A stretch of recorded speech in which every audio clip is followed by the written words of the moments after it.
మాఘమాసంలో ఆ స్నానం చేసి వెంటనే అమరావతి దర్శనం చేయడం మహత్భాగ్యం. చాలా అందంగా చాలా జాగ్రత్తగా గణన చేసి ఉంచారు. అందుకే 2 ఆయనములుగా విభాగం చేశారు. ఒకటి ఉత్తరాయణం, ఒకటి దక్షిణాయనం. అంటే మీరు చూడండి, ఈ లోకంలో అనేక జీవరాశులు ఉంటాయి, 84 లక్షల జీవరాశులు ఉంటాయి. కానీ ఈ 84 లక్షల జీవరాశులకు లేనిది మనకు మాత్రమే ఉన్నది. ఒక విలక్షణమైనటువంటి స్థితి ఉంటుంది. ఒక కుక్క ఎక్కడి నుంచో ఈ ఊరు వచ్చింది అనుకోండి, ఆ కుక్క ఈ ఊరంతా తిరిగేసి 4 వీధులు మళ్ళీ తను ఏ ఊరు వెళ్ళాలో ఆ ఊరికి వెళ్ళిపోవాలి అని గ్రహించగలిగి వెళ్ళిపోగలిగితే వెళ్ళిపోతుంది. ఈ ఊరేమిటి, ఊరు వైశిష్ట్యం ఏమిటి, ఇక్కడ ఏమైనా తీర్థం ఉందా, నది ఉందా, స్నానం చెయ్యాలా, ఈ ఊరి యొక్క వైభవం ఏమిటి, వాటితో ఆ కుక్కకి సంబంధం ఏమి ఉండదు. ఈ లోకంలోకి మిగిలిన ప్రాణులన్నీ వస్తాయి. కానీ వచ్చిన ప్రాణులన్నీ దేని కొరకు వస్తాయంటే కేవలం ఒక కర్మ ఫలితమును అనుభవించడానికి మాత్రమే వస్తాయి.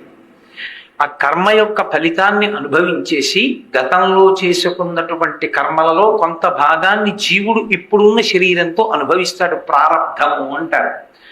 ఆ ప్రారబ్ధాన్ని అనుభవించి వెళ్ళిపోతాయి తప్ప ఇప్పుడు చేసుకున్న కర్మల వలన ఉన్నత గతులను పొందడం కానీ, జన్మరాహిత్యాన్ని పొందడం కానీ, ఈశ్వరుణ్ణి చేరుకోవడం కానీ ఆ ఉపాధులకు సాధ్యము కాదు.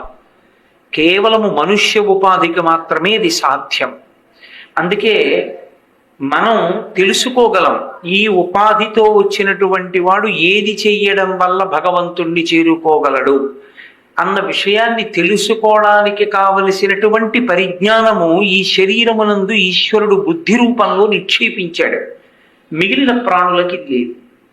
కాబట్టి కాల గణన, దేశము, ఈ రెండిటి యొక్క వైభవమును మనుష్య ప్రాణి సతతము లోపల తిప్పుతూ ఉండాలి. కాలము యొక్క వైభవాన్ని తెలుసుకోకపోతే ఒకసారి కాలము కానీ దాటిపోయిందో ఇక మళ్ళీ యోగ్యమైన కాలము లభించాలి అంటే చాలా సమయం పడుతుంది. మీరు చూడండి, వర్షాలు పడేసరికి భూమినంతటినీ దున్ని విత్తనాలు వేసి ఏ రైతు సిద్ధంగా ఉంటాడో అతని పొలంలో పంట బాగా పండుతుంది. అప్పుడు బాగా నిద్రపోయాడు అనుకోండి, ఆ తర్వాత అతను ఎంత కష్టపడినా పక్కన జాగ్రత్త పడినటువంటి రైతుతో సమానమైనటువంటి ఫలసాయమును అతను పొందలేడు. కారణం ఏమి అంటే, ఏ కాలమునందు ఏ పని చెయ్యాలో ఆ పని ఎవరు చేస్తాడో అతడు మాత్రమే ప్రయోజనమును పొందుతాడు. అందుకే కాలమునకు చాలా చాలా విలువ ఉంటుంది. ఋషులు కాలాన్ని విభాగం చేసి ఉంచారు. ఒక సంవత్సరాన్ని ప్రమాణంగా తీసుకొని సంవత్సర ప్రమాణముగా కలిగినటువంటి కాలమును 2 ఆయనములుగా విభాగం చేశారు.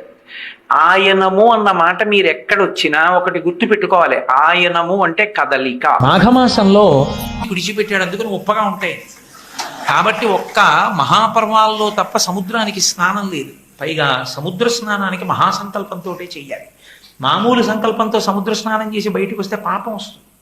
పక్కన మహాసంకల్పం చెప్పేవాడన్నా ఉండాలి, మీకన్నా రావాలి. రెండింటిలో ఏదో ఒకటి చెయ్యాలి. మహాసంకల్పం ఉచ్చారయిష్యా అన్నారనుకోండి, మేము మహాసంకల్పం చదువుతున్నాం అని చెప్తారు బ్రహ్మస్థానంలో ఉన్నవాళ్ళు. అదొకటి ఎందుకు చెప్తారంటే ఒళ్ళు దగ్గర పెట్టుకో. స్నానం అనేటటువంటిది వేదమునందు అత్యంత పవిత్రమైనటువంటి కర్మ. స్నానము అంటే కేవలముగా ఏదో శరీరాన్ని రుద్దుకుని శరీరాన్ని బాగా ఉంచుకోవడానికి చేసేది మాత్రమే కాదు. స్నానము 6 రకములైనటువంటి ప్రయోజనముల కొరకు 6 విధములుగా చేస్తారు అని చెప్పింది వేదం. అందులో మొట్టమొదటి స్నానానికి మలాపకర్షణ స్నానము అని పిలుస్తారు. 2వ స్నానాన్ని క్రియాంగ స్నానము అని పిలుస్తారు. 3వ స్నానాన్ని క్రియాస్నానము అని పిలుస్తారు. 4వ స్నానాన్ని కామ్య స్నానము, 5 తీర్థ స్నానము, 6 నైమిత్తిక స్నానము అని స్నానము 6 రకాలుగా చేస్తారు. 6 రకాలుగా అంటే నా ఉద్దేశ్యం 6 సార్లు చెయ్యమని కాదు, స్నానము 6 విధములై ఉంటుంది. స్నానము అన్న మాటకి యథార్థమైన అర్థం నిలబడి నీళ్లు పోసుకొనుట కాదు. మనం వేరు పాత్రలోని నీరు తీసి పోసుకోకూడదు. మజ్జనం అంటే శరీరము మునక వేయాలి. అంటే దాని అర్థం ఏమిటి? నదీ తీరమునందు నువ్వు ఉండి నదిలో స్నానం చెయ్యి అని అర్థం. అథవా చెరువులోనో ఏట్లోనో స్నానం చెయ్యమని. మరి అలా లేకపోతే ఏం చెయ్యాలండి అంటే గౌడ స్నానం తప్పదప్పుడు చెంబుతో నీళ్లు తీసి నీ మీద నువ్వు పోసుకోవాలి. కానీ స్నానము మొట్టమొదటి స్నానం దేనికి చేస్తారు అంటే మలాపకర్షణము కొరకు. మలాపకర్షణ స్నానము అన్న మాటకు అర్థం ఏమిటో తెలుసా? శరీరము నుండి నిరంతరము మలము ఊరుతూ ఉంటుంది, అది నిరంతర స్రావము. కళ్ళలో ఉన్నటువంటి ధూళికణములన్నీ పక్కకి చిన్న పుసి కింద వస్తూ ఉంటాయి, చెమట రోమకూపాల్లోంచి బయటికి వస్తూ ఉంటుంది, నాలుక మీద పాచి ఏర్పడుతూ ఉంటుంది, అలాగే మలమూత్రములు సిద్ధమవుతుంటాయి. ఇవన్నీ కూడా శరీరమును అయోగ్యము చేసేవి, భగవత్ స్పర్శ నుంచి దూరం చేస్తాయి. అవి మనస్సుని నిలబడనివ్వవు. వీటిని తొలగించుకొని భగవంతుని యొక్క ఉపాసన చెయ్యడానికి ఉపక్రమించడం కోసమని చేసేటటువంటి స్నానానికి మలాపకర్షణ స్నానం అని పేరు. అందుకే మనం చేసే స్నానం అంతా ప్రతిరోజు మలాపకర్షణ స్నానం అంటారు. మలాపకర్షణ స్నానం కేవలం శరీర శుద్ధి కొరకు కాదు, దాని ప్రధాన ప్రయోజనం భగవంతుడి దగ్గర మనసు కదలకుండా కూర్చోవడం. అలా కూర్చోడానికి వీలుగా దేశకాల సంకీర్తనం చెయ్యని స్నానం చెయ్యకూడదు. దేశకాల సంకీర్తనం అంటే మళ్ళీ ఒకసారి చెప్పాలి. ఏదో నేను ఫలానా చోట నెల్లూరు మహాక్షేత్రే వసతి గృహే సమస్త దేవతా బ్రాహ్మణ హరిర సన్నిధౌ అస్మిన్ వర్తమానేన శ్రీ ఖలనామ సంవత్సరే మార్గశీర్షమాసే కృష్ణపక్షే అని తిథి చెప్పి నేను స్నానం చేస్తున్నాను అని సంకల్పం చేసుకుని గంగే జగమనే చైవ గోదావరి సరస్వతీ నర్మదే సింధు కావేరి యోజిలేస్మిన్ సన్నిధిం కురు ఆయాంతు స్నానం ద్రవ్యాన్ని సంప్రోక్షాన్ని ముందు 3 మాటలు చల్లుకుని వేడి నీళ్ళైతే కాళ్లతో, చన్నీళ్ళైతే తలతో మొదలుపెట్టమని. శరీరం అనారోగ్యంగా ఉంటే ఉష్ణజల స్నానాన్ని వేదం అంగీకరించింది. కొన్ని నదుల పేర్లు తలుచుకుంటే చాలు ఆ నదిలోనే స్నానం చేసేసినట్టు. అందుకే గంగతో ప్రారంభం చేస్తారు. ప్రతిరోజు వాడు గంగా స్నానం చేసేసినట్టే. అదే వేదం యొక్క గొప్పతనం. నువ్వు అవకాశం లేక ఎక్కడో ఉండిపోతే నువ్వు చెయ్యలేని దానిని నీ మనసు చేత నువ్వు చేసుకునేటట్టు నిన్ను అనుగ్రహిస్తుంది. అందుకని గంగాది నదులను స్మరించి స్నానం చెయ్యాలి. ఒకవేళ గంగాది నదులను స్మరించడం మాకు చేత కాదండి, ఎలాగా అంటే ఒక్కటే నామం చెప్పుకోమన్నారు. నీకేమీ చేత కాకపోతే గోవింద గోవింద గోవింద 3 మాటలు గోవింద గోవింద గోవింద అంటే చాలు. నువ్వు అన్ని సంకల్పములు చేసేసుకున్నట్టయితే పురుషుడు ప్రతిరోజు శిరోస్నానం చేయాలి, స్త్రీ నైమిత్తిక తిథుల్లో చేస్తే చాలు. ఉత్తి రోజుల్లో నీళ్లు చల్లుకుంటే ఆమె ప్రతిరోజు తలస్నానం చేసినట్టు వేదం అంగీకరించి. కాబట్టి ఇప్పుడు అలా చేసే స్నానాన్ని మలాపకర్షణ స్నానము అని పిలుస్తారు. 2వ స్నానం క్రియాంగ స్నానము అని పిలుస్తారు. క్రియాంగ స్నానము అంటే నేను స్నానం చేసేసాను, బయటికి వచ్చేసాను, పంచ కట్టుకున్నాను. ఈలోగా మా ఆవిడ వచ్చి, ఏమండి మీకు జ్ఞాపకం ఉందా, ఇవాళ ఫలానా ముఖ్యమైన పనుంది, ఏం చేయమంటారు అని అడిగింది. నేనేదో చెప్పాను. అలా చేస్తే గతంలో ఇబ్బంది వచ్చింది కదా, ఇంకోలా చేస్తే అలా ఉంటుంది. దిక్కుమాల మనుష్యులు ఇంతే, మనం మంచిగా చెప్పిన వాళ్ళు వినరు. నాకు కొంచెం కోపం వచ్చింది, రజోగుణ సంపర్కంతో మాట్లాడాను. సరే, వాళ్ళ ప్రారంధం, మనం ఏం చేస్తాం, వాడికి మనం చెప్తే అక్కర్లేదు, వాడికి ఇష్టం వచ్చింది చేయాలి, అలా కానీ అన్నాను. ఇప్పుడు నాకు చికాకు మనసు కదిలిపోయిందా మళ్ళీ. ఇప్పుడు నేను జపం చేద్దామని కూర్చున్నాను అనుకోండి, వాడి దగ్గరికే పెడుతుంది. వాడు చెప్పిన మాట వింటావు, వాడి గురించి ఆలోచిస్తూ ఉంటుంది, ఇక్కడ మాల తిరుగుతూ ఉంటుంది. అందుకుని క్రియాంగ స్నానం చేయమన్నారు.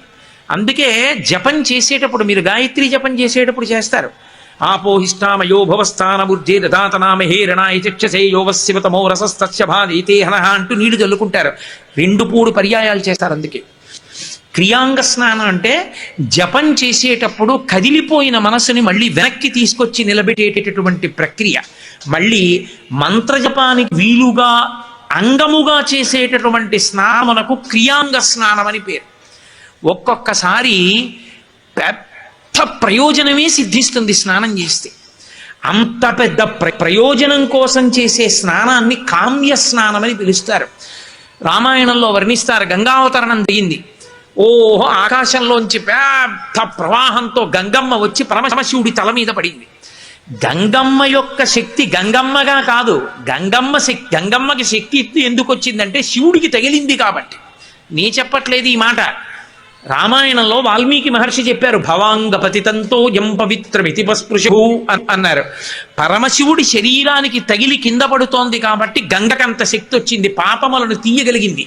కాబట్టి ఇప్పుడు ఆ గంగని ఇలా తల్లుకున్నాడు, గంగనొక్క చుక్క తాగాడు, గంగలో మునక వేశాడు, పాపాలు పోయి. గంగా స్నానం ఒకప్పుడు గంగావతరణం జరిగినప్పుడు పరమశివుడికి తగిలి పడుతుంటే మహాపాపాలు చేసిన వాళ్ళందరూ చల్లుకుని స్వర్గలోకానికి పోయారు. అంటే కామ్య స్నానం చేశారు అని, కోరిక కోసం తీర్థమునందు స్నానం చేస్తారు. పూర్వం సంతానం కలగకపోతే ఒక ప్రత్యేకమైనటువంటి నదిలోనూ తీర్థంలోనూ స్నానం చేస్తూ ఉండేవారు. దాని చేత అనుగ్రహం కలుగుతుంది అని దాన్ని కామ్య స్నానము అని పిలుస్తారు. ఇక క్రియాస్నానము అంటారు. క్రియాస్నానము అంటే నదీ స్నానము అని గుర్తు. నేను క్రియాస్నానానికి ఎడుతున్నానండి అంటాడు ఒక ఆయన. క్రియాస్నానం చేస్తాను అంటే క్రియ అంటే ఏదో పని చేస్తానని కాదు, నదిలో స్నానం చేస్తాను అని. నదిలో ఎందుకు స్నానం చెయ్యాలి అని అడిగారు. తప్పకుండా నదీ స్నానం చెయ్యాలి. నదీ స్నానం ఎందుకు చెయ్యాలో తెలుసా? సంస్కృత భాషకున్న గొప్పతనం అదే. ఆ పేరు వెనకతే అసలు దాని గొప్పతనం ఏమిటో చెప్తారు. నది అన్న మాటకు అర్థం ఏమిటంటే యస్మాత్ నాదం కృతవత్యః తస్మాత్ నదీతి నామధేయం ప్రాప్తాః ఇది స్యందనశీలాః. నది ఏర్పడాలి అంటే ఆకాశంలో ఉండేటటువంటి నల్లటి మబ్బులో మెరుపు మెరుస్తుంది, మెరుపులో విద్యుత్ ఉంటుంది. ఆకాశంలో మెరుపు ఉండి మబ్బులో ఆ మెరుపు మెరిసి వాన పడుతుంది. ఆ వాన పడేటప్పుడు మెరుపులో ఉన్న కాంతిని పుచ్చుకుంటుంది, పుచ్చుకుని పైనుంచి కింద పడుతుంది. కింద పడ్డప్పుడు అది రాతి మీద పడి పెద్ద ఘోష చేస్తుంది, చేసి నదిగా మారి నిశ్శబ్దంగా వెళ్ళదు. ఇది స్యందనశీలాహ, అది పెద్ద చప్పుడు చేస్తూ వెళుతుంది. అందుకే మీరు నదీ తీరంలో వినండి, నది వెళ్ళేటటువంటి శబ్దం ఒకలా ఉంటుంది. సముద్రపు ఒడ్డున కూర్చుని వినండి, సముద్ర ఘోష ఒకలా ఉంటుంది. నది యొక్క శబ్దం ధ్యానమునకు యోగ్యం, సముద్రం యొక్క శబ్దం మనసుని కదుపుతుంది, మనసుని ఉద్వేగపరుస్తుంది, భయపెడుతుంది. సముద్ర ఘోష మనసు లయం అవ్వడానికి కారణం కాదు, కానీ నది యొక్క శబ్దం ఉందే అది మనసుని లయం చేస్తుంది. అది అంత అందంగా చప్పుడు చేస్తూ వెడుతుంది. రాళ్ల మీద బండల మీద విడినప్పుడు, సుడిగుండాలు తిరుగుతున్నప్పుడు అది ఒక రకమైనటువంటి చప్పుడు చేస్తూ వెడుతుంది. మీరు ఎక్కడైనా ప్రశాంతమైన రేవులోకి వెళ్ళి ఏకాంతంగా ఉన్నప్పుడు, జనం లేనప్పుడు కూర్చుంటే ఆ నది యొక్క కదలికల చప్పుడు వినపడుతుంది మీకు. అప్పుడు ధ్యానం చేస్తే చాలా తొందరగా మనోలయం అవుతుంది. అంత గొప్ప చప్పుడు చేస్తూ ప్రవహించేటటువంటి దాన్ని ఇది స్యందనశీలాహ, నది అని పిలుస్తారు. ఆ నది రావడమే అంత గొప్పగా వస్తుంది. అందుకనే దాని యొక్క నీటి యందు రోగములను హరించగలిగినటువంటి శక్తి, పాపమును తీయగలిగిన శక్తి ఉంటాయి. అన్నం తింటే కడుపు నిండుతుందండి అంటే అన్నం తిని కడుపు నిండడం తెలుస్తుంది. అన్నం తిని కడుపు నిండి తిన్న అన్నం పచనమై రక్తంగా ఎలా మారిపోయిందో నీకు కనపడుతోంది. ఆ రోజు నీకు కనపట్టలేదైనా నువ్వు నమ్ముతున్నావా, నమ్మట్లేదా? నది కూడా అంతే. ఇది కనపడకపోయినా ఎలా నమ్ముతున్నావో పరమేశ్వరుడు చెప్పిన వేదాన్ని అలాగే నమ్మాలి. ఇది నా కడ్డితో చూస్తే నమ్ముతానండి అంటే ఇది నీ రక్తంగా మారడం నువ్వు చూస్తున్నావా, ఎలా తింటున్నావు? ఇది ఎంతో అది అంతే. నదీ స్నానము చేత పాప పరిహారం అవుతుంది. అందుకే పురుషుడు ప్రవాహానికి అభిముఖం చెయ్యాలి, స్త్రీ వాలు చెయ్యాలి. శ్రావణ మాసం స్నానం చేయకూడదు. ఎందుచేత అంటే పురిటి సమయం. ప్రతిదానికి పురిటి కాలం ఉంటుంది. చింతకాయకి కూడా పురిటి కాలం ఉంటుంది. పురిటి కాలమునందు తినడాన్ని శాస్త్రం అంగీకరించదు. పురుడు తీరిపోవాలి అంటారు. అందుకే జున్ను పాలు తాగరు.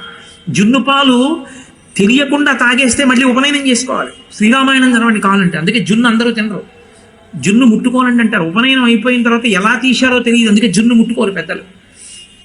కాబట్టి ఆ నదీ స్నానం అంత గొప్పది. శ్రావణ మాసంలో అది పుట్టల మించి కూడా వచ్చేస్తుంది. నీకు ఇక్కడ వానలేదు, ఎక్కడ వానబడిందో శ్రావణ మాసం, అది పైన పుట్టల మించి ఎక్కువస్తుంది. పుట్టలో ఉన్న పావులు నీటిలో కొట్టుకొస్తూ ఉగ్రతతో ఉంటాయి.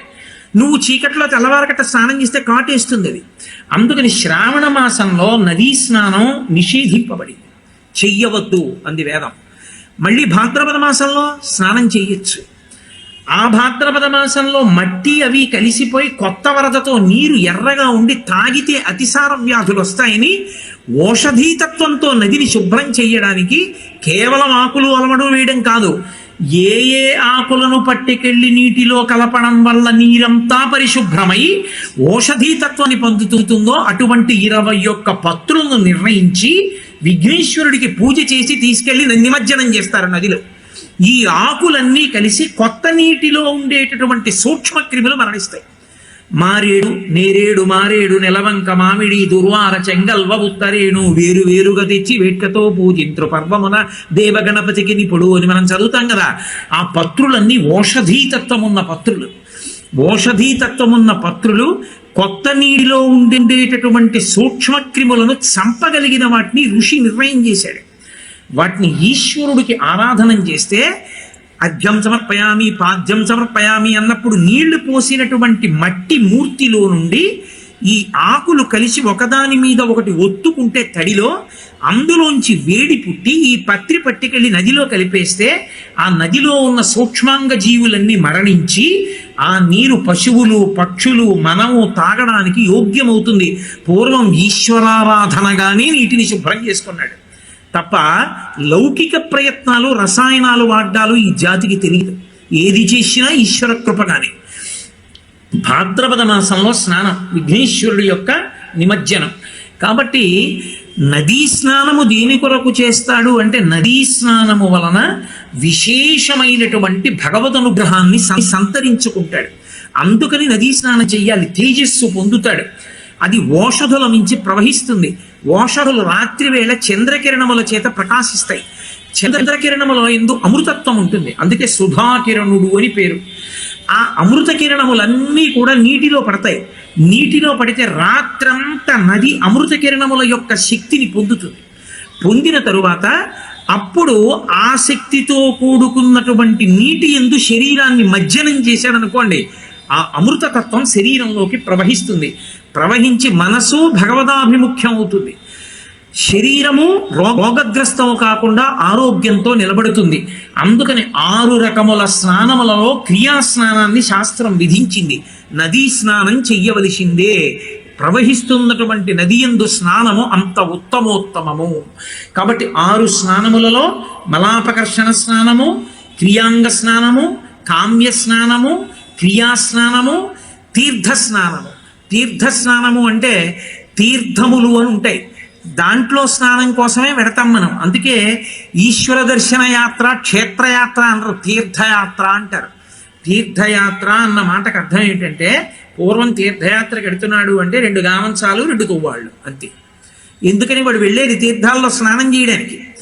అక్కడ ఏ తీర్థం ఉన్నదో దాని ఎందు గ్రుక్కులిడతాడు.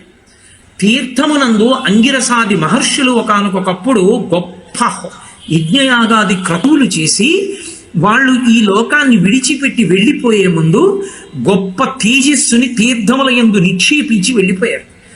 ఎవరు అక్కడికి వెళ్ళి స్నానం చేస్తారో వాళ్ళకి విశేషమైనటువంటి తేజస్సు కలుగుతుంది, పాపరిహారం అవుతుంది, యజ్ఞయాగాది క్రతువుల శక్తి కలుగుతుంది.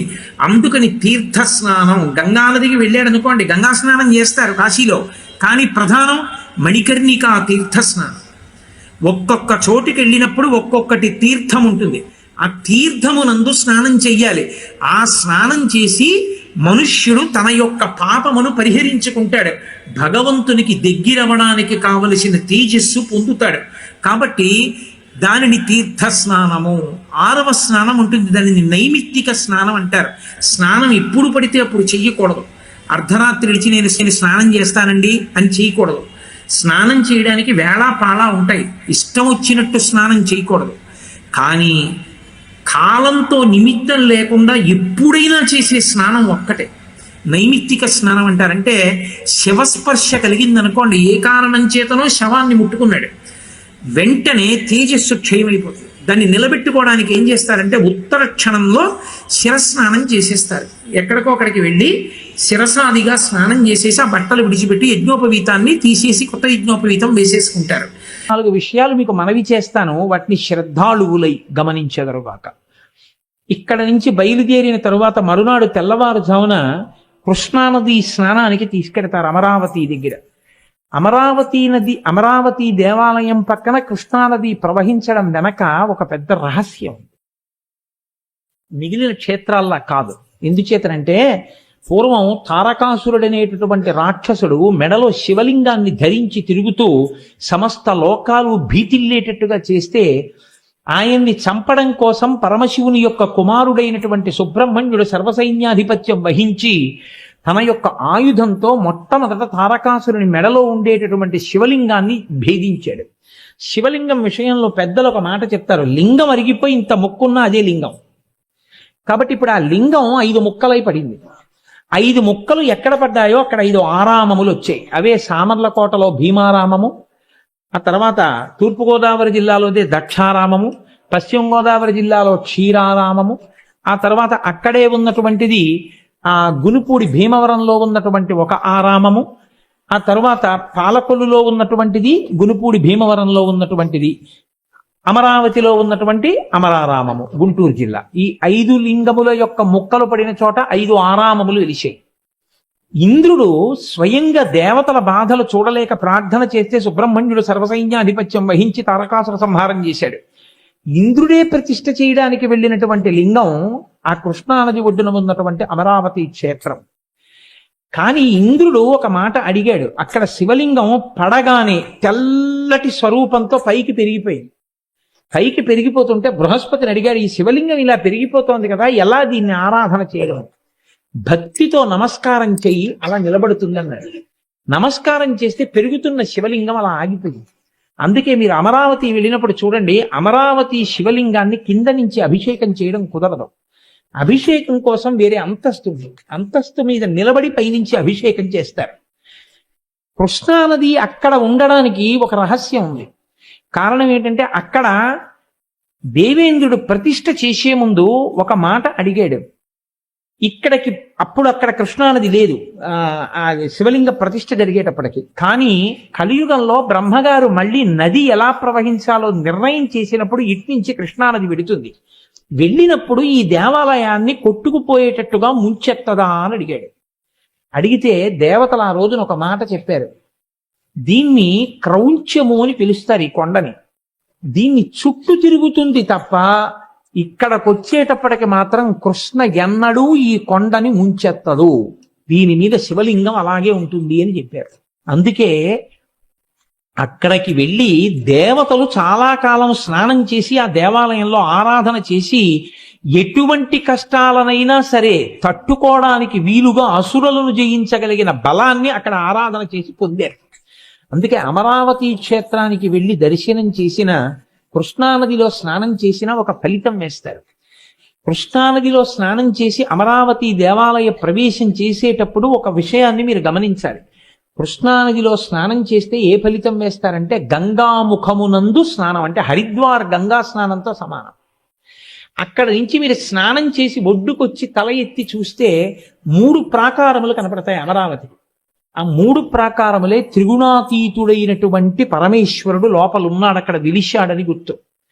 మీరు ఆ దేవాలయంలోకి వెళ్ళినప్పుడు అక్కడ ఉండేటటువంటి అమ్మవారి పేరు చాలా చమత్కారమైనటువంటి పేరు, బాలచాముండ అని పేరు. ఆవిడకి బాలచాముండేశ్వరి అని పేరు.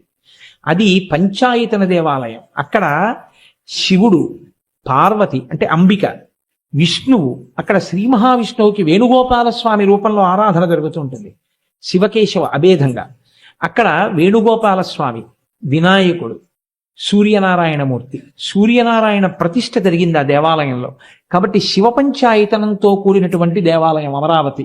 మాఘమాసంలో ఆ స్నానం చేసి వెంటనే అమరావతి దర్శనం చేయడం మహత్భాగ్యం. దాని గురించి స్కాంద పురాణంలో ఒక మాట చెప్తారు. ప్రయత్నపూర్వకంగా మాఘమాసం లాంటి మాసంలో కృష్ణానది స్నానం చేసి అమరావతి క్షేత్ర దర్శనం చేద్దామని ప్రయత్నం చేసిన పరమేశ్వరుడి అనుగ్రహం ఉన్న వాళ్ళని తప్ప ఇతరులను రానివ్వడు అని చెప్తారు. ఎందుకంటే అంత పెద్ద ఫలితం వేయాలి. అందులో మాఘమాసంలో స్నానం ఉత్తరాయణ పుణ్యకాలం రాగానే చేస్తున్నటువంటి స్నానం. కాబట్టి కృష్ణానది స్నానం, అమరావతి దర్శనం అంత గొప్పవి. అది పంచారామ క్షేత్రం. అది ఆ దేవాలయం శిథిలమైతే వాసిరెడ్డి వెంకటాద్రి నాయుడు గారని చెప్పి ఆయన మహానుభావుడు ఆ దేవాలయాన్నంతటినీ పునర్నిర్మాణం చేశారు. కృష్ణదేవరాయల వారు తులాభారం తూగినటువంటి మంటపం, వెంకటాద్రి నాయుడు గారి తులాభారం తూగినటువంటి మంటపం ఆ దేవాలయంలోనే ఉన్నాయి. మీకు ఆశ్చర్యం ఏమిటో తెలుసా? వెంకటాద్రి నాయుడు గారు మరణించిన తరువాత అమరావతి దేవాలయంలో నైవేద్యం పెట్టడానికి కావలసినటువంటి సంభారములు కూడా లేకుండా పోయాయి. దీపం పెట్టడానికి కూడా అవకాశం లేకుండా అయిపోయింది. ఆ స్థితిలో ఉంటే ఒక ఆయన వెళ్ళి, హైదరాబాద్ నవాబుగా ఉన్నటువంటి వ్యక్తి ఆ రోజుల్లో ఆయన దగ్గరికి వెళ్ళి అడిగారు. నాజర్ దౌలత్ అని ఆయన్ని వెళ్ళి, మీరు ఈ దేవాలయ పోషణకి కావలసినటువంటి సదుపాయం చేయండి అని. ఆయన అన్నాడు, ఆ దేవాలయం నేను పోషించడానికి అందులో ఎవరున్నారని అడిగాడు. శివుడు ఉన్నాడన్నాడు. శివుడికి పోషణ నా వలన కావాలంటే ఆయన నన్ను అడుగుతాడులే, నువ్వు వెళ్ళన్నాడు. చిత్రం ఏమిటంటే, ఈ వెళ్ళినటువంటి వ్యక్తి చందూలాల్ అంటారు. ఆయన ఆ రాత్రి రాజు నవాబ్ పడుకుంటే నవాబు గారి కల్లోకి పరమశివుడు వచ్చి, నా పోషణ కొరకు కాదు, నేను లోకాల్ని పోషించేవాడిని, నాకు ధూపదీప నైవేద్యాలు జరగడం లోకానికంతటికీ శాంతికారకం, కాబట్టి నువ్వు ఏర్పాటు చేయి, భక్తుల కోరిక మన్నించని చెప్పాడు. ఆయన 450 ఎకరాల పొలం, సుక్షేత్రమైనటువంటి పొలాన్ని, ఈనాముల్ని, కానుకల్ని ఒక నవాబ్ అమరావతి దేవాలయానికి ఇచ్చాడు. ఆ తరువాతి కాలంలో ఎందరో మహానుభావులు కానుకలు ఇచ్చారు. అంత గొప్ప దేవాలయం, ఈశ్వరుడు ఉన్నాడు అని 1కి 10 మార్లు నిరూపించినటువంటి క్షేత్రం అమరావతి. అందుకే దాని పేరే అమరావతి. అమరావతి అన్న పేరు దేవతల రాజధాని. ఈ భూలోకంలో అమరావతి అన్న పేరుతో ఉన్న ఏకైక క్షేత్రం గుంటూరు జిల్లాలో ఉన్నటువంటి క్షేత్రం. ఎందుకంటే దేవతలు కూడా ఎవరిని ఆరాధన చేసి బలాన్ని పొందుతారో అటువంటి వాడు అక్కడ ఉన్నాడు అని. అంత గొప్ప క్షేత్రం అమరావతి. వెనక్కి తీయడం మాత్రం చేత కాక పాలు తెలిసింది. దానికి దయాగుణం ఉండబట్టి కదా ఇంత కష్టపడి తయారు చేసిన పాలు మనకి ఇచ్చేస్తోంది. ఈ పాలు పట్టుకెళ్ళి అభిషేకం చేస్తే పాపములు పోగొట్టుకుని ఉత్తమ గతులు పొందుతున్నావు, నేను ఇంటికి ఇవ్వాలి పాలన అడుగుతోందా? దయ కలిగినది కాబట్టి ప్రార్థన కాదు. వెళ్ళి 4 గుద్దులు గుద్దితే పొదుగులో పాలు దులుతోంది. వాడు ఎటువంటి వాడు నీకు అనవసరం. ఇవాళ మారి వచ్చి ఆవు పొదుగులో దూడ గుద్దినట్టు వచ్చి పాదముల మీద పడి, గురువు గారు 4 మంచి మాటలు చెప్పి నా జీవితాన్ని ఉద్ధరించండి అంటే చెప్పకుండా ఉండలేక చెప్పిన వాడెవరో వాడు గురువు. అందుకే గురువు యొక్క మొదటి లక్షణం దయ. ఆ దయ కలిగిన వాడు కాబట్టే దీపపు ఒత్తి కాలిపోతూ వెలుతురిచ్చినట్టు తన ఆయుర్దాయం తరిగిపోతోంది, తాను కష్టపడుతున్నాడు, తాను ఇబ్బంది పడిపోతున్నాడని తెలిసున్నప్పటికీ కూడా శిష్యులకు ప్రబోధం చేస్తూనే ఉంటాడు, ఉద్ధరణ మార్గం చూపిస్తూనే ఉంటాడు. అది వ్యాస భగవానుడు గురువులకు గురువై లోకమునకు అందించాడు. అందుకే దయాపరు కౌరవ్య పితామహున్, ఆ కౌరవులందరికీ కూడా పితామహుడు, తాతగారైనటువంటి వాడు. ఎందుకనంటే ధృతరాష్ట్రుడు, పాండురాజు ఇద్దరు ఆయన కొడుకులేగా, కాబట్టి కౌరవులకు తాతగారేగా. కౌరవులు అన్నప్పుడు పాండవులు కూడా అందులోకి వచ్చేస్తారు, కురువంశములకు చెందినవారు కాబట్టి. కౌరవులకు తాతగారైనటువంటి వాడు, తాతగారు అనేటప్పటికీ వయస్సులో పెద్దవాడు కదా, గౌరవనీయుడు కదా. మరి అటువంటిది ఆ పాండవులలో అర్జునుడి యొక్క కుమారుడైనటువంటి అభిమన్యుడి యొక్క కుమారుడైన పరీక్షిత్తు యొక్క కుమారుడైనటువంటి జనమేజయుడికి వ్యాస భగవానుడు ఎంతటి పూజనీయుడై ఉంటాడు. అటువంటి పూజనీయుడు కౌరవ్య పితామహున్ జనహిత ప్రారంభు. ఇది వ్యాసుల వారి గొప్పతనం. వ్యాసుడు కేవలముగా శిష్యులను మాత్రమే ఉద్ధరించలా. నేను ఈ భారతాన్ని పంచమ వేదంగా ఇవ్వకపోతే, భాగవతాన్ని ఇవ్వకపోతే లోకమునకు ధర్మాన్ని చెప్పేవాడెవరుంటాడు? ఈ మనుష్య జాతి అంతా ఏమైపోతుంది అని మనుష్యులకందరికీ కూడా ధర్మాన్ని నేర్పినటువంటి మహానుభావుడు, జనుల యొక్క హితమును కాంక్షించినటువంటి వాడు. జనహిత ప్రారంభు కృష్ణాజినాంబరు.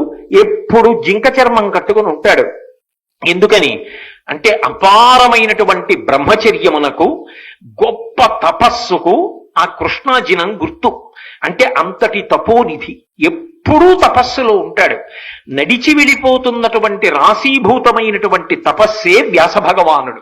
అందుకే కృష్ణాజినాంబరు నీలాంబుద వర్ణదేహు. మనకి భారతంలో ప్రధానమైనటువంటి వ్యక్తులు నల్లగా ఉన్న వాళ్ళు ఎక్కువ మంది కనబడుతూ ఉంటారు. కృష్ణుడు నలుపు, ద్రౌపది నలుపు, అందుకే ఆవిడికి కూడా కృష్ణ అని పేరు. వ్యాసుడు నలుపు.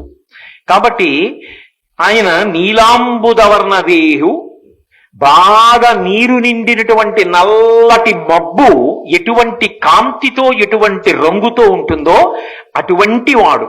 ఎందుకు? ఏ నల్లగా ఉన్నాడు అన్నప్పుడు ఇంకొకటి వేయకూడదా ఉపమానం? మేఘంతో పోలుస్తుంటారు ఎందుకు? ఘనశ్యాం అంటూ ఉంటారు. ఘనశ్యాం అంటే నల్లని మబ్బు వంటి కాంతి కలిగినటువంటి వాడు అని.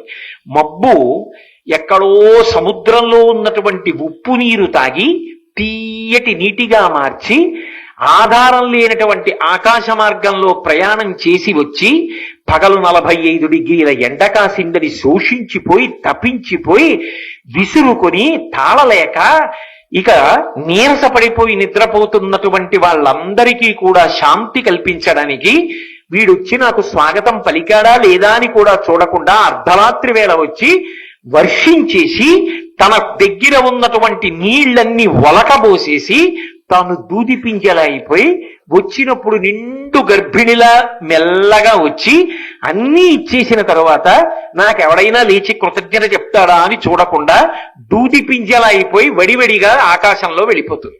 నాకు కృతజ్ఞత చెప్పమని కూడా అడగదు. మబ్బు లోపల నీరు ఉండి నీటి చల్లతనం మబ్బుకుండి ఆ నీటినిచ్చి ఒకరి కృతజ్ఞత ఆశించకుండా వెళ్ళిపోయే మబ్బు లోకమునకు ఎలా ఉపకారం చేస్తుందో అలా తాను వేదమయుడై జన్మించి లోకమునకంతటికీ కూడా ప్రమాణ వాక్కులనిచ్చి భారతాన్నిచ్చి భాగవతాన్నిచ్చి అనుగ్రహించడానికి వచ్చినటువంటి వ్యాస భగవానుడు సాక్షాత్తు నీరు నిండిన నల్లమబ్బుతో పోల్చబడకపోతే దేనితో పోల్చబడతాడు? అందుకే నీలాంబుద వర్ణదేహు అనురూప ప్రాంశున్, ఆయన పొడుగు ఎంత ఉంటాడో దానికి తగినటువంటి లావుగా ఉంటాడు. ఏదో పొట్టిగా లావుగా ఉన్నాడండి అండం కుదరదు, పొడుగ్గా బక్కగా ఉన్నాడండి అండం కుదరదు. ఎలా ఉండాలో అలా ఉంటాడు. అది దేహమునకు ఉండవలసినటువంటి సౌష్ఠవం. కాబట్టి అనురూప ప్రాంశున్ ఉద్యత్ దివాకర రుక్పింగ జటాకలాపు, ఉదయిస్తున్నటువంటి సూర్య భగవానుడి యొక్క ఎర్రటి కాంతి అరుణకాంతులు ఎలా ఉంటాయో అటువంటి అరుణకాంతులతో కూడుకున్నటువంటి జటాజూటమున్నవాడు, అటువంటి జటలతో కూడుకున్నటువంటి శిరస్సు కలిగినటువంటి వాడు. ఎందుచేత ఆ జుట్టుకి తైల సంస్కారం ఉండదు, ఎప్పుడు తపస్సులో ఉంటాడు. అలా తపస్సులో ఉన్న కారణం చేత ఆ జుట్టంతా కూడా ఉదయిస్తున్న సూర్యబింబము యొక్క ఎర్రటి కాంతులు ఎలా ఉంటాయో అటువంటి కాంతులతో కూడినటువంటి కేశపాశంగా మారిపోయింది. గత రాగద్వేషం, ఆయనకి రాగము లేదు ద్వేషము లేదు. ఇది చాలా చాలా గొప్ప మాట సుమండి. ఇది ఏదో పద్యంలో చదివేసి చెప్పేసినంత తేలిక విషయం కాదు. మనసు పట్టుకోవాలి అంటే రెండే కారణాలు ఉంటాయి దానికి. ఈ రెండు కారణాల చేతే పట్టుకుంటుంది. ఒకటి రాగము చేత పట్టుకుంటుంది. నాకు ఎవరి మీదైనా చాలా ప్రేమ ఉందనుకోండి అక్కడే తిరుగుతుంది. నాకు మా అబ్బాయి అంటే చాలా ప్రేమ అనుకోండి, ఏం చేస్తున్నా వాడి గుర్తొస్తాడు. పొద్దున నిద్ర లేవగానే వాడు గుర్తొస్తాడు, వాడు ఏం చేస్తున్నాడు. పలహారం చేస్తున్నాడు అనుకోండి, వాడికి పాపం ఇది ఇష్టం, తింటున్నాడో లేదో. భోజనం చేస్తున్నాడు అనుకోండి, అయ్యో కొత్త ఊరగాయ వేసిందే భార్య, వాడు తిన్నాడో లేదో, వాడికి ఇష్టం పాపం కొత్త ఊరగాయ. ఏది చేస్తున్నా వాడు జ్ఞాపకానికి వస్తాడు. ఎందుకని? రాగం ఉన్నది కనుక. అంటే నేను ఒక ఉదాహరణకి చెప్తున్నాను సుమండి. నాకు ప్రేమ ఉంది కాబట్టి పట్టుకుంటుంది మనస్సు.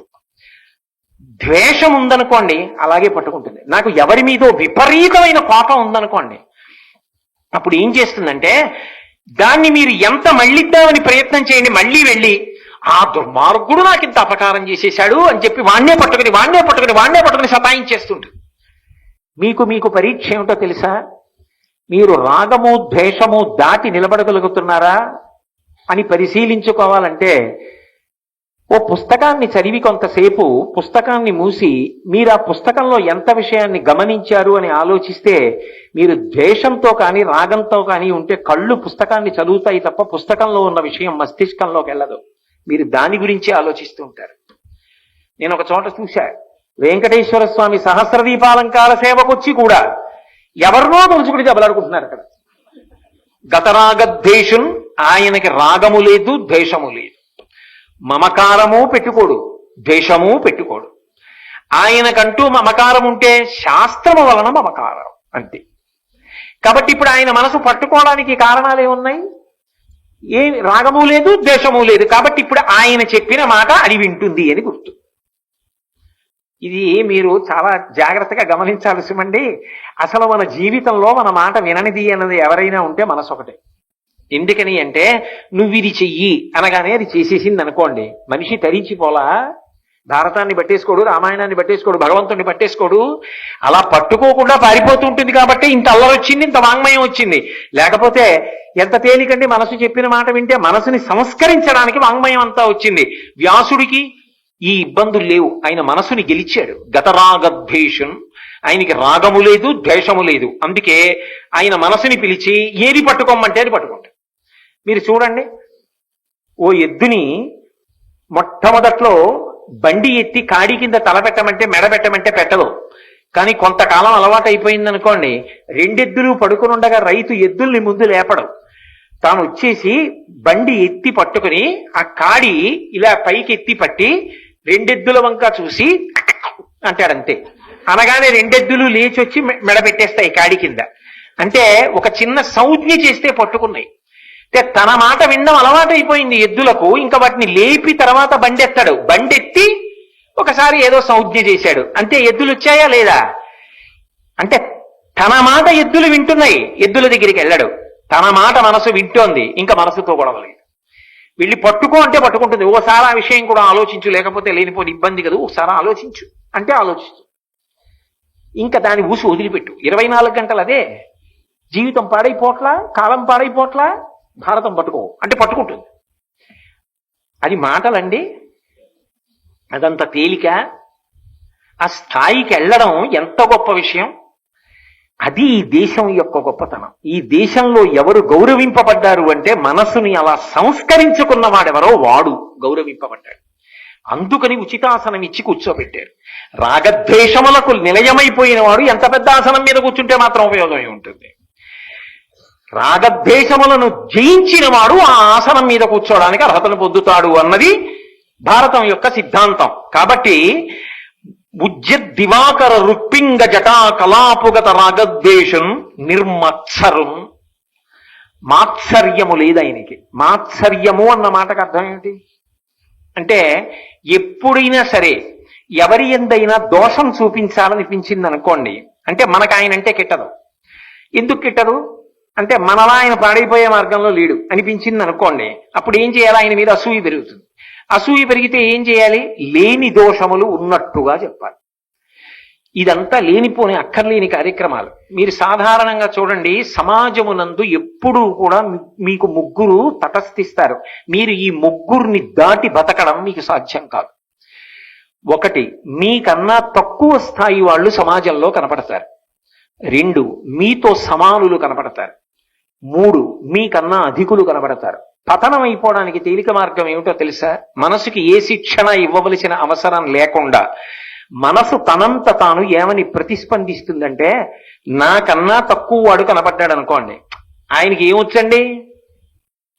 అహంకారం. నాతో సమానుడు కనపడ్డాడు అనుకోండి, ఏముందండి? ఆయన బీకాం చదువుకున్నారు, నేను బీకాం చదువుకున్నాను. ఆంగ్ల భాషలో అయితే ఇంకా తేలిక మాట ఉంటుంది. After all is my equivalent counter part అంటాడు. నాతో సమానమైన హోదా అండి. నేను సంతకం పెడితే ఎంతో, ఆయన సంతకం పెడితే ఏమిటి? ఆయన గొప్ప సమానుడు, ఆదరణ లేదు. తనకన్నా అధికుడు, రంధ్రాన్వేషం. అబ్బే ఏదో వచ్చేసాడు కానండి ఆ పదవిలోకి, ఏం వచ్చండి ఆయనకి? ఇక నువ్వు ఈ ముగ్గురి నుంచి తప్పించుకోలేవు కాబట్టి సమాజమునందు నువ్వేమవుతున్నావు? ఈ ముగ్గురితో సమన్వయంలో పతనం అయిపోతున్నావు ప్రతి క్షణం.